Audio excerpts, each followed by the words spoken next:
दोस्तों, आज की हॉरर स्टोरी सुनाने से पहले मैं आपको एक इंटरेस्टिंग सा स्टार्ट बताना चाहता हूँ। हमारी कहानियां देखने वाले 80 पर लोग ऐसे हैं जो हमारी वीडियोस एंजॉय तो करते हैं, लेकिन उन्होंने हमारा चैनल अभी तक सब्सक्राइब नहीं किया है। अगर आप उन 80 पर लोगों में से हैं तो बस आपको एक छोटा सा काम करना है। इस वीडियो के नीचे आपको एक सब्सक्राइब बटन दिख रहा होगा। बस उस सब्सक्राइब बटन को दबाना है। बस इतना सा काम करना है। आपको और लगे हाँ तो बेल आइकन भी प्रेस कर देना, ताकि हमारी लेटेस्ट वीडियो आते ही आपको सबसे पहले पता चले। हमें अक्सर न्यूज़ से अलग अलग मर्डर्स के बारे में पता चलता रहता है, पर कुछ मर्डर्स ऐसे होते हैं जिनके बारे में जानकर हमारे भी रोंगटे खड़े हो जाते हैं। ये कहानी भी एक ऐसे ही मर्डर केस की है जिसे लद्दाख पुलिस कभी सॉल्व ही नहीं कर पाई। एक सुबह लद्दाख पुलिस को एक छोटे से होटल से फोन आया कि उनके एक कमरे में किसी गेस्ट की डेड बॉडी मिली है। लद्दाख पुलिस ने कई टूरिस्ट की सड़क दुर्घटना में मौत देखी थी, पर इस कदर एक इंसान का लद्दाख के एक छोटे से होटल में मर्डर हो जाना उन्होंने पहली बार देखा था। वह डेड बॉडी एक 28 साल के आदमी रवि की थी, जो कुछ दिनों से उस होटल में सबसे छुपकर रह रहा था। उसकी गर्दन पर काले निशान थे और उसकी आंखें खुली पड़ी थीं। ऐसा लग रहा था कि जैसे मरने से पहले उसने कुछ बहुत भयानक देखा हो। पुलिस ने उसके कमरे में छानबीन की तो उन्हें एक लेटर मिला, जिसके साथ एक लड़की की फोटो भी लगी हुई थी। रवि ने उसमें लिखा था कि उसकी जान को खतरा है और साथ जो कुछ भी हो रहा है उसकी वजह वह फोटो वाली लड़की रिया है। रवि ने लिखा कि उस लठ ने उसकी जिंदगी तबाह कर दी। रवि अपना कॉलेज खत्म करके जैसे ही दिल्ली वापस आया, उसके साथ कुछ अजीबो गरीब होने लगा। एक दिन रवि एक बहुत जरूरी मीटिंग के लिए लेट हो रहा था और अपनी कार ड्राइव करते हुए वहां जा रहा था, लेकिन अचानक उसकी गाड़ी के ब्रेक्स फेल हो गए। ये बहुत अजीब था, क्योंकि एक रात पहले तक उसकी कार बिल्कुल ठीक चल रही थी। ब्रेक फेल होने की वजह से उसका एक्सीडेंट हुआ, जिसमें उसका हाथ टूट गया और उसके सर पर भी एक गहरी चोट आई। लेकिन बेहोशी की हालत में जब उसने अपनी गाड़ी की खिड़की के बाहर देखा तो उसे रिया दिखी। उसे देखते देखते रवि अचानक बेहोश हो गया। जब उसे होश आया तब वह एक हॉस्पिटल में था। रवि ने उस पूरे इंसिडेंट को अपना वहम माना और उसे भूल गया। लेकिन कुछ दिनों बाद एक रात को उसके मॉम डैड ने उसे नींद से उठाया और उसने देखा कि उसके घर के शीशे टूटे पड़े हैं। किसी ने बहुत बुरी तरह से पत्थर मार मार कर उसके घर को डैमेज कर दिया था। उस रात भी रवि को ऐसा लगा कि वह फोटो वाली लड़की रिया उसके घर के बाहर ही खड़ी थी। रवि ने घर से निकलकर उसे आसपास की गलियों में ढूंढने की बहुत कोशिश की, पर वो उसे कहीं नहीं मिली। उसके बाद कई दिनों तक कुछ नहीं हुआ। लेकिन फिर एक वीकेंड जब रवि अपनी गर्लफ्रेंड निशा के साथ उसके अपार्टमेंट में था, तो उस दिन कुछ ऐसा हुआ जिससे उसका दिल दहल उठा। रवि और निशा अपने बेडरूम की बालकनी में खड़े प्यार मोहब्बत से बात कर रहे थे कि तभी उनके अपार्टमेंट की घंटी बजी। रवि डिनर कलेक्ट करने टोर तक गया ही था, या अचानक उसे बालकनी से निशा के जोर से चिल्लाने की आवाज आई। दोस्तों, 6 साल पहले हमने हमारा चैनल खूनी मंडे स्टार्ट किया था। तब किसी ने नहीं सोचा था कि हम हॉरर के नंबर 1 चैनल बन जाएंगे। हॉरर की दुनिया को और मजेदार बनाते हुए हम लेकर आए हैं इंडिया का पहला हॉरर फेस्टिवल, हॉरर कॉन हॉररकन। एक ऐसा इवेंट एक्सपीरियंस होगा जो आज से पहले कभी कहीं नहीं हुआ। यहाँ आप मिलोगे अपने फेवरेट क्रिएटर्स से, जैसे मैं रियल हिट एसआर पे, Shivam is on Phing Gaurav Katare, Akshay Vashishtha, paranormal investigator Sarabjit और पूजा, एंड बहुत सारे क्रिएटर्स जो सुनाएंगे आपको अपनी हॉरर स्टोरीज, वो भी बिल्कुल लाइव साथ ही। बहुत सारे गेम्स होंगे, वर्कशॉप्स होंगी और बी1 का दिल दहला देने वाला डांस परफॉर्मेंस भी होगा। एक मिस्ट्री बॉलीवुड एक्टर भी होगा।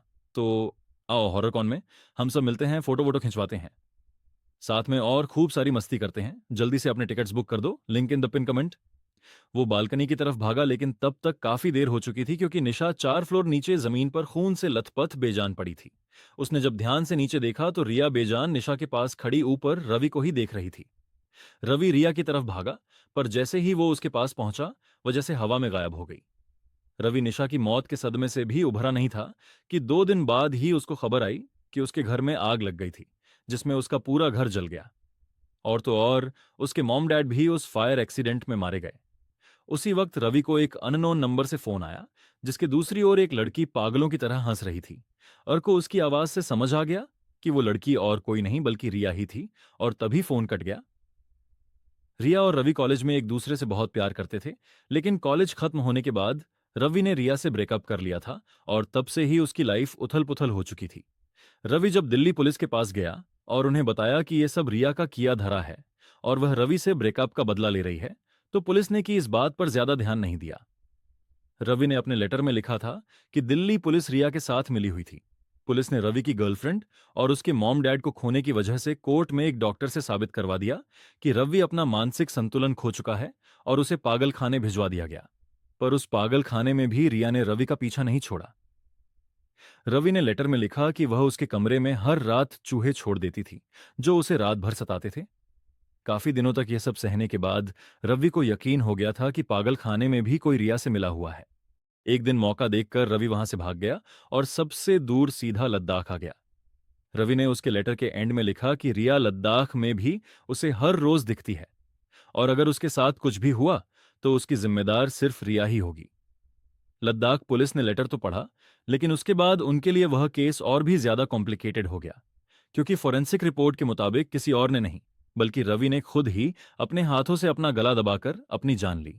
इनफैक्ट उसके पूरे कमरे में किसी और के कोई निशान भी नहीं थे। लद्दाख पुलिस ने रवि के होटल के आसपास की सीसीटीवी फुटेज चेक करवाई, पर रिया की शक या कद काठी वाली कोई भी लड़की उन्हें दिखाई नहीं दी। दिल्ली पुलिस से बात करके जब रिया के घर की डिटेल जांच करवाई गई तो पता चला कि उस घर में रिया कई साल पहले रहती थी। पुलिस को एक और शॉकिंग बात पता चली, रिया को मरे हुए कई साल बीत चुके थे।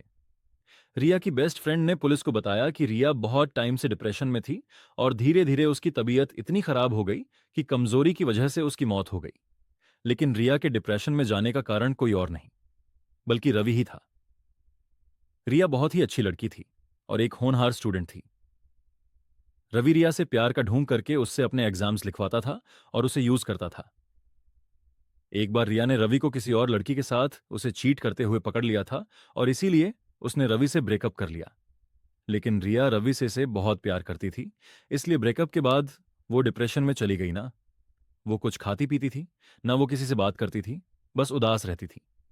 दिल्ली पुलिस से सारी जानकारी लेने के बाद और आसपास की तहकीकात करने के बाद लद्दाख पुलिस ने यह माना कि रवि पागल हो गया था और अपनी मौत का जिम्मेदार वो खुद था। लेकिन पुलिस के दिमाग में हमेशा एक डाउट रह गया, क्योंकि रवि के लेटर में लिखी सारी बातें सच थीं। उसकी गर्लफ्रेंड की मौत अपार्टमेंट से नीचे गिरकर हुई और उसके पेरेंट्स घर में आग लगने की वजह से मारे गए। पुलिस को कभी कोई ठोस रीजन नहीं मिला कि रवि अपनी जान खुद क्यों लेगा, पर फिर भी मीडिया के प्रेशर की वजह से उन्होंने यह केस क्लोज कर दिया। पर क्या रवि सच में पागल था, या शायद उसे वाकई अपनी एक्स गर्लफ्रेंड रिया की आत्मा दिखती थी जो उससे अब बदला लेना चाहती थी, और शायद इसीलिए उसने पहले रवि की पूरी लाइफ खराब कर दी और फिर उसे मार डाला। आपको क्या लगता है, हमें कमेंट्स में जरूर बताइए। और हाँ दोस्तों, जल्दी से अपने टिकट्स बुक कर दो। Link in the pin comment. हमारी पॉडकास्ट सीरीज में हमने रिसेंटली बुलाया मुंजा के डायरेक्टर आदित्य को, और उन्होंने हमें बताया कि मुंजा के सेट में उनके साथ क्या हॉरर एक्सपीरियंस हुआ था, और शेयर किए अपने बहुत सारे हॉरर एक्सपीरियंस। तो एंड स्क्रीन पे क्लिक करो और जल्दी से उस पॉडकास्ट को देखो। और अगर आपको ये वीडियो अच्छी लगी तो हमारा चैनल प्लीज सब्सक्राइब, हमारा चैनल हॉरर नाइट वीडियोस।